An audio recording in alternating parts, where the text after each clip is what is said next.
밀그램이라는 사람이 있었습니다. 유태인 과학자이고 여러 가지 실험을 했던 사람입니다. 이 밀그램이라는 사람이 실험을 한 아주 유명한 실험 내용을 말씀드리고자 합니다. 사람들을 일단 실험군으로 뽑습니다. 꽤 많은 사람들을 뽑아서 실험을 시키는데 실험 내용이 딱 이렇습니다. 기억력 테스트라는 시험 문제를 딱 두고 시험자들이 건너편에 있는 사람들에게 문제를 내고 그 문제를 맞추면 그대로 놔두고 문제를 틀리면 틀리는 개수대로 이 버튼을 탁 누르는, 그리고 문제를 틀릴 때마다 그 버튼의 방향이 달라집니다. 점점 높이는데 그 숫자가 10V, 20V, 30V, 440V까지 딱 놓여져 있습니다. 질문을 하고 대답을 하는데 건너편에 있는 사람들이 대답을 잘못하거나 틀리면 볼트가 높아지는 거죠. 첫 번째는 10V, 따끔한 소리가 나면서 소리가 납니다. 그런데 또 틀려요. 그러면 볼트가 올라가지겠죠? 점점 버튼의 방향이 달라질수록 비명 소리가 큽니다. 왁 소리가 나고, 살려주세요 라는 소리가 나고, 제발 그만해 주세요 라는 소리가 나옵니다. 불안하죠? 어떡하지? 눈치를 봅니다. 실험을 맡은 주관자들을 쳐다봅니다. 이거 계속해도 됩니까? 라는 눈짓을 줍니다. 그때 주관자들이 하십시오. 계속 하십시오. 문제를 계속 냅니다. 또 틀립니다. 버튼을 계속 높이는데 440V, 여러분 440V의 전기가 어떤지 여러분 체험해 보셨습니까? 저는 잘 모릅니다. 아마 굉장히 충격적으로 아프겠죠? 그 440V에는 그 밑에 크게 빨간 모습으로 빨간 글씨로 X가 크게 쳐져 있습니다. 위험하다는 뜻이겠죠? 440V 바로 직전까지 왔습니다. 문제를 냅니다. 문제를 틀립니다. 그 앞에 있는 사람이. 이 버튼을 올려야 되는데 망설이죠. 어떻게 버튼을 올릴까? 눈치를 봅니다. 이거 어떻게 해요? 간절한 눈빛으로 바라보는데 그 맡은 주관자들이 괜찮습니다. 자기가 책임질 테니까 누르세요. 이미 당신은 실험 참가하는 비용으로 돈을 받았기 때문에 버튼을 올려야 됩니다. 어떻게 했을까요? 버튼을 올렸을까요? 내렸을까요? 자, 여러분들한테 질문합니다. 여러분들은 어떻게 하시겠습니까? 문제를 못 맞춘 사람들이 비명을 지르고 아파하는데 이 주관자들은 괜찮다고 합니다. 버튼을 누르겠습니까? 여러분들은 못하겠습니다 라고 하겠습니까? 100명의 사람들이 실험에 참가했습니다. 이 표본 집단으로. 몇 명이 이 440V 버튼을 눌렀을까요? 한번 생각해 보십시오. 결과가 나왔습니다. 몇 명이 이 버튼을 눌렀을까요? 한 10%, 그 중에 아무도 안 눌렀을 거야 라고 생각하십니까? 네. 100명 중에 65명이 버튼을 눌렀다고 합니다. 아무도 안 놀라시네요. 저는 놀라웠습니다. 100명 중에 65명이 눌렀다는 얘기는 대다수가 눌렀다는 얘기죠. 저는 굉장히 충격적으로 받아들였습니다. 그 버튼을 누른 사람들이 아무런 책임이 없을까요? 이 버튼을 누르는 이 실험의 주제는 그겁니다. 사람들이 나쁜 악한 것들, 악한 질문에 대해서 어떻게 반응하는가, 악한 권력에 대해서. 이 얘기를 하면서 나치를 따랐던 나치의 복무했던 사람들을 하나씩 예를 들기 시작합니다. 그 사람이 바로 여러분들이 아실 것 같은데 아히히만이라는 사람이었습니다. 아히히만은 수많은 유태인들 또는 수많은 불황자들, 그리고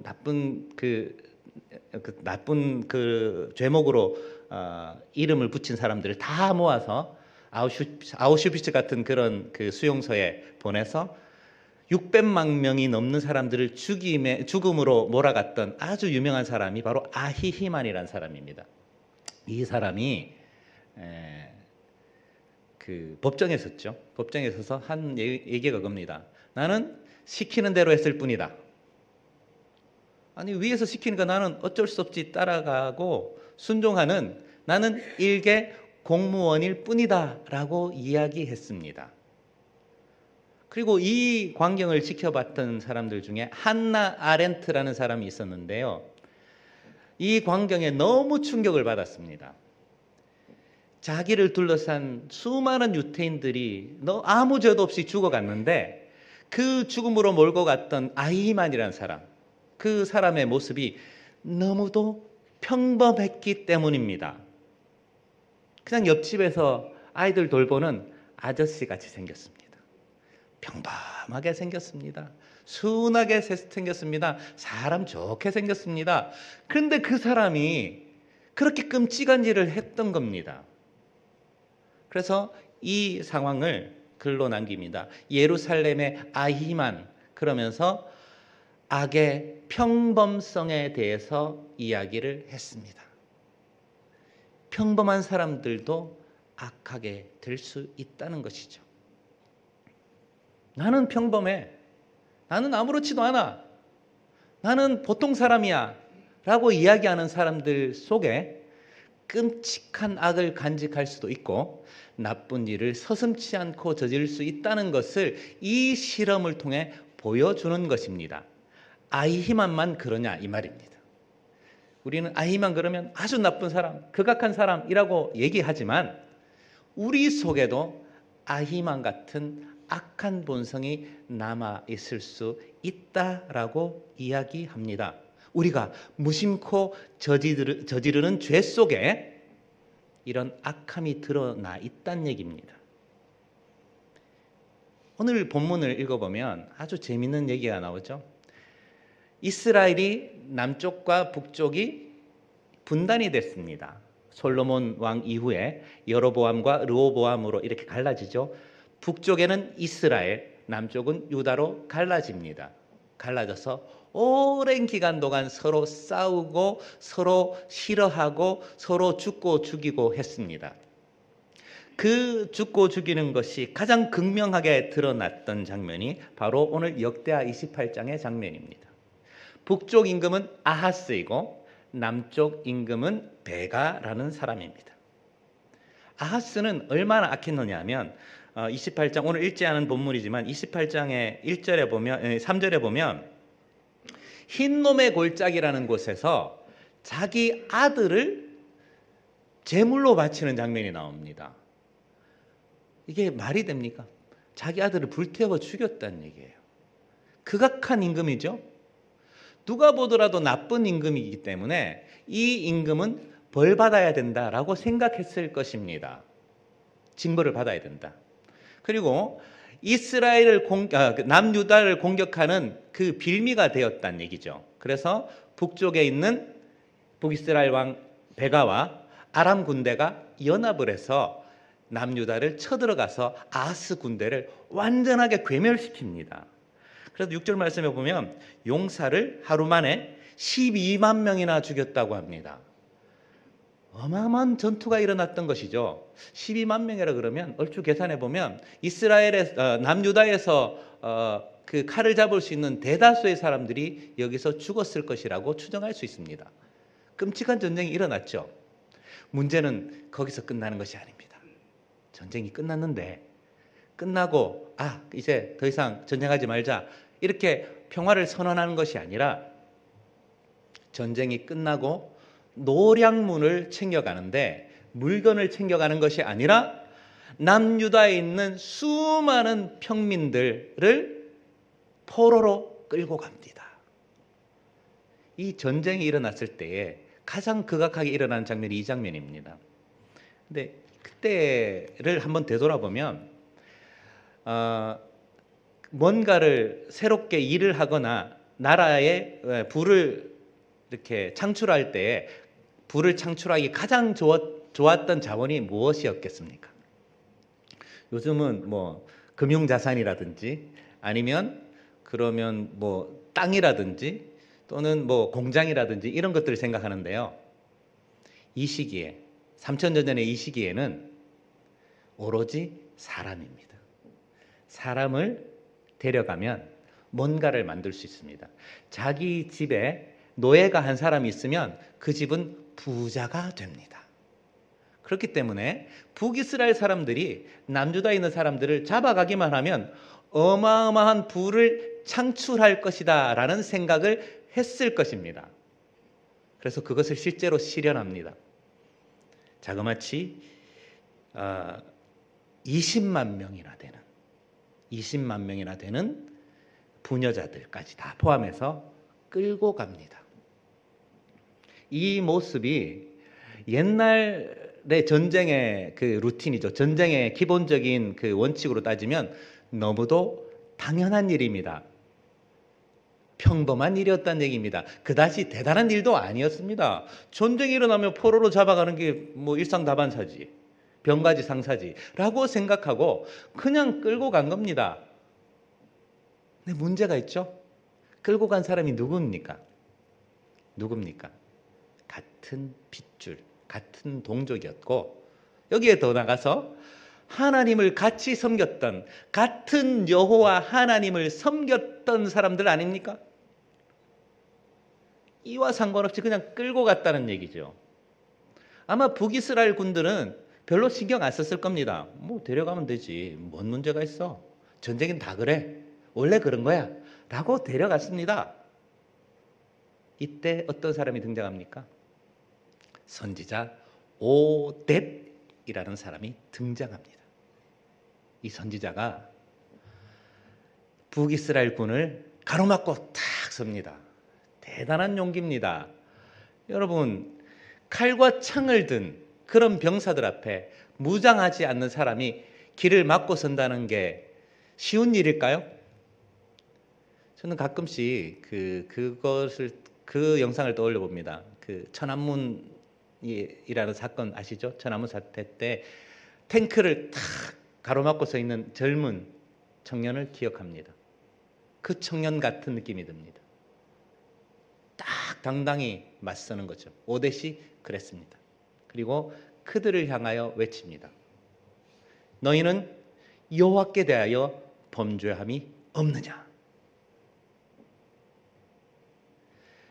남유다가 아하스 왕을 통해서 수많은 죄악을 저질렀던 것을 알고 있습니다. 그리고 남유다가 극악한 민족이 되었다는 것도 잘 알고 있습니다. 그런데 북이스라엘은 괜찮느냐라고 질문하는 겁니다. 여기 덧붙여서 이 불쌍한 이 남유다의 사람들을, 아무 죄 없는 사람들을 붙잡아 간 너희들은 범죄함이 없느냐라고 외칩니다.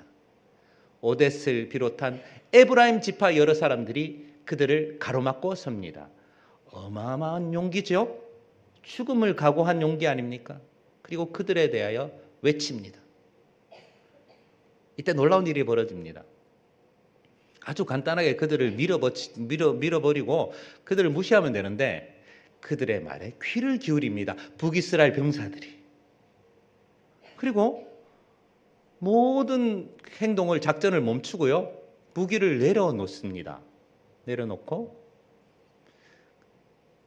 그 사람들을 바라보기 시작합니다. 잡고 온 포로들을 이렇게 지켜보니까 연약한 사람들이 있는 거예요. 배고픈 사람들이 있는 거예요. 이때서야 비로소 보이기 시작한 겁니다. 원래는 그냥 포로이고 비인격적으로 바라봤던 그 사람들이 하나님의 말씀을 딱 받아들이는 순간 눈이 탁 바뀌어져서요, 아, 이들이 배고프구나, 이들이 힘들구나, 이들이 연약하구나 보이기 시작한 겁니다. 그래서 그들을 돌보기 시작합니다. 먹을 것을 먹이고, 그리고 부상당한 것을 치료해주고, 그들의 필요한 것들을 공급해주고 같이 쉽니다. 같이 여유 있는 시간을 보냅니다.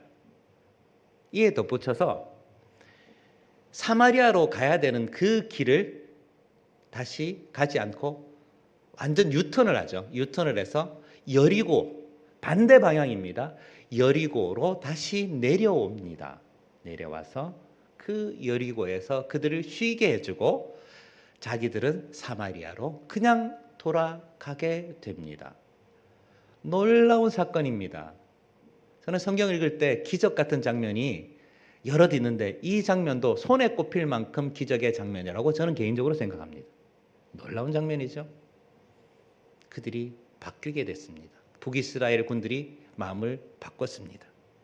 이 상황을 보면서 이 말씀이 우리에게 부딪히는 지점이 있지 않을까요? 여러분들은 어느 지점에 서 있습니까? 선지자 오뎃의 자리입니까? 아니면 북이스라엘 사람들입니까? 아니면 남유다의 사람입니까?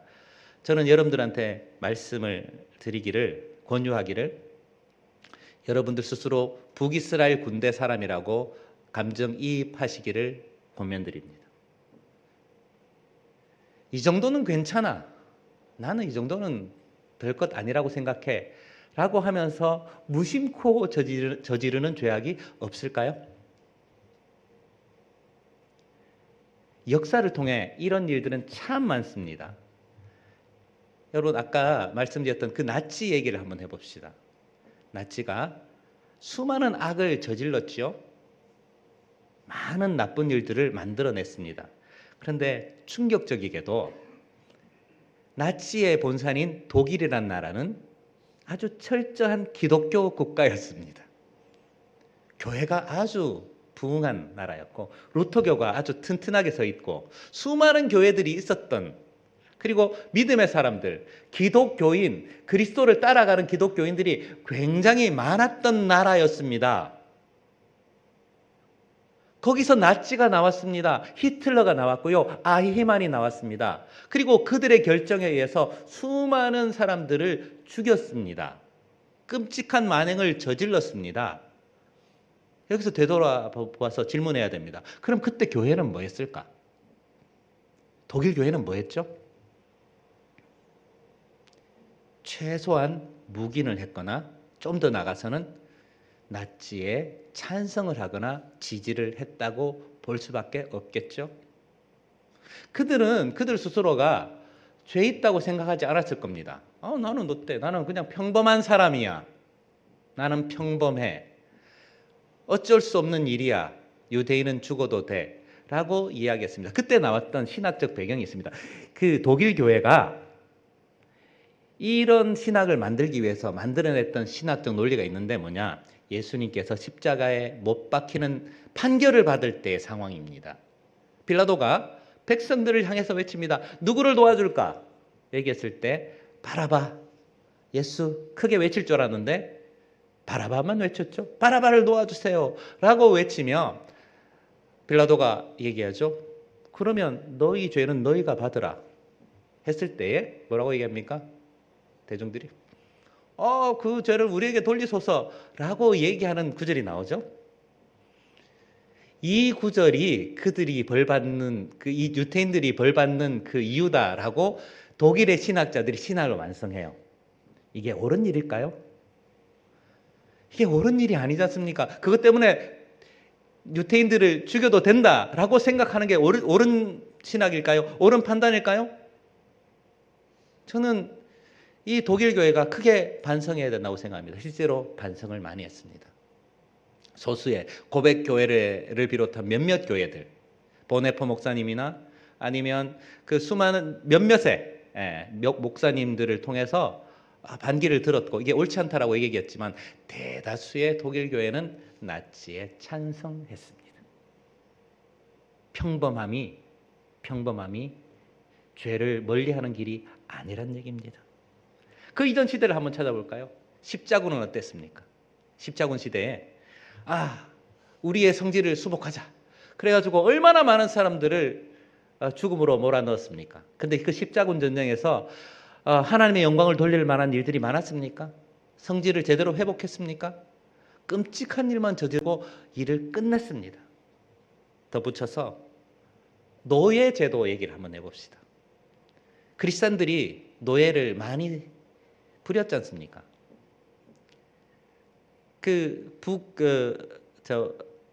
북쪽에 있는 사람들, 북아메리카에 있는 수많은 사람들을 죽이는 것에 대해서 여러분 노예가 생긴 이유가 있습니다. 노예가 생긴 이유는 뭐냐? 자기들이 북쪽에 미국을 들어갔을 때에 수많은 노동력이 필요합니다. 땅은 너무 넓은데 이 농토를 경작할 사람이 없는 거예요. 그런데 그 만난 사람들이 누구냐?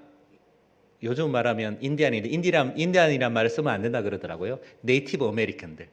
미국 원주민들을 얘기하는데 그 원주민들을 다 죽여버렸습니다. 이 경작할 땅이 없는 거예요.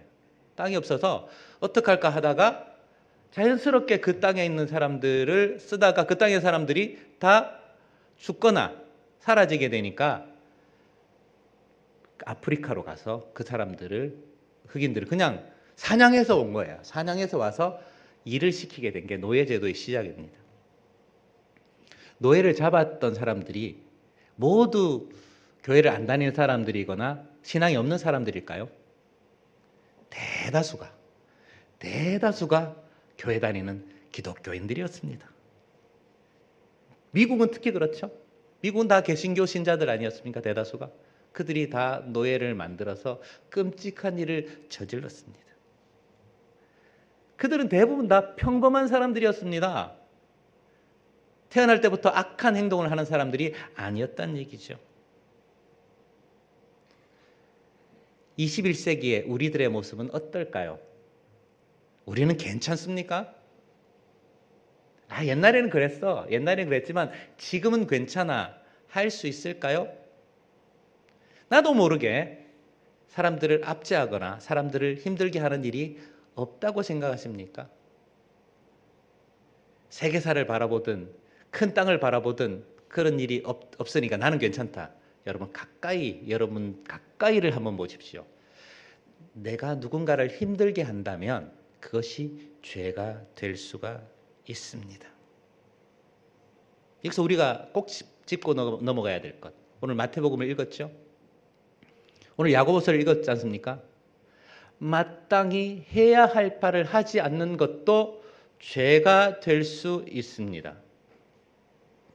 극악한 행동을 죄라고 얘기하지 않았습니다. 오늘 야고보서 읽어보면 이런 구절이 나오지 않습니까? 긍휼히 여기지 않는 자는 긍휼이 없는 심판을 받을 것이다 라고 말하고 있지 않습니까? 긍휼이 없는 것이 죄가 될 수 있습니다. 우린 너무 긍휼이 없습니다. 이미 우리는 하나님께 예수 그리스도로 말미암아서 긍휼함을 받았죠. 우리를 불쌍히 여겨서서 우리를 살려주셨다는 놀라운 구원의 경험을 모두 했던 사람들 아닙니까? 다 빚진 사람들입니다. 긍휼에 빚을 진 사람들인데 우리는 그 긍휼에 합당한 삶을 살지 못하고 긍휼히 여기지 않았습니다. 그냥 자기의 소견에 오른 대로 난 괜찮아. 난 이렇게 살면 돼. 라고 생각하면서 그냥 내 삶을 무지한 상태로 내팽개치면서 살았지 않는가? 우리의 삶을 한번 되돌아볼 필요가 있습니다. 여기서 우리에게 주어진 기회가 생겼습니다. 그러면 어쩌란 말입니까? 어쩌란 말입니까? 제가 여러분들한테 중요한 팁을 드립니다. 우리 갈릴리 교회가 그러한 가운데 가장 좋은 예배의 순서를 가지고 있습니다. 우리가 회개의 기도 시간을 여러분들 가지고 있죠. 여러분 이 회개의 기도 시간을 어떻게 생각하십니까? 여러분들 앞에 있는 그 의자를 끄집어내서 무릎을 꿇고 기도할 때에 무릎이 불편한데 어떡하지? 빨리 기도가 끝났으면 좋겠다라고 생각하십니까 혹시? 여러분 그렇게 생각하지 마시기 바랍니다. 내 삶의 방향이 하나님의 말씀으로 온전히 비춰지는 때가 바로 이 회개의 시간입니다. 내가 아무것도 하지 않으면 아무런 변화도 일어나지 않습니다. 여러분들이 나치처럼 끔찍한 일을 하느냐 아니면 노예를 학대하는 그 일을 하느냐 그 얘기를 하는 것이 아니라 내가 내 삶의 여러 가지 것들을 죄에 비추지 않으면 나도 모르게 거기까지 달려갈 수 있다는 얘기입니다. 나도 모르게 내 민족을 끌고 가서 노예로 삼는 끔찍한 일을 할 수도 있다고 성경은 우리에게 경고하고 있습니다. 정신을 똑바로 차려야 됩니다. 내가 저런 끔찍한 죄에 들지 않도록 내 스스로를 돌봐야 됩니다. 돌보지 않으면 어느 순간 나는 끔찍한 죄에 들어갈 수 있다는 얘기입니다. 그래서 여러분, 이 회개의 시간에 나를 온전히 비춰보시기 바랍니다. 나는 어떤 사람인가? 얼마나 죄악의 심각한 상태에 놓일 수 있는가를 먼저 되돌아보시기 바랍니다. 하나님의 말씀을 토라라는 말을 쓰기도 하죠. 토라는 여러 뜻이 있지만 그 뜻 중에 하나가 잣대라는 뜻이 됩니다. 잣대. 이 줄로 재는 자죠. 그러니까 길이가 길다, 짧다를 잴 수 있는 잣대를 얘기합니다. 하나님의 말씀에 나의 삶을 한번 재어 보시기 바랍니다. 재어 보고 맞지 않으면 조정해야 되겠죠. 이 조정의 시간이 회개의 시간입니다. 꼭 여러분 하나님의 말씀과 나의 삶을 조정하시기 바랍니다. 이쯤 하면 됐지, 나는 괜찮아 라고 생각하는 순간 우리들은 하나님의 말씀과 점점점 멀어질 수 있습니다. 말씀에 우리의 삶을 적용시켜 보시고 같이 빗대어 보시기 바랍니다. 그래서 내 삶을 조정해 나가시고, 내가 말씀대로 살아가고 있는가?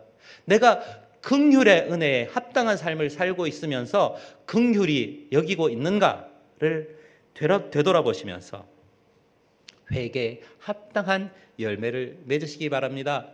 세례 요한이 예수님께서 맨 처음 일성으로 내뱉는 말씀이 무엇입니까? 때가 찼고 하나님의 나라가 가까웠으니 뭘 하라고요? 회개하고 복음을 믿으라. 이것이 예수님이 첫 번째 공생에 우리를 통해 하신 말씀입니다. 우리의 삶의 방향을 말씀으로 고정시키시고 늘 우리의 삶의 모든 태도를 하나님의 말씀과 맞춰가시고 회개의 삶을 늘 살아가시는 여러분들이 되시기를 바랍니다. 기도하겠습니다.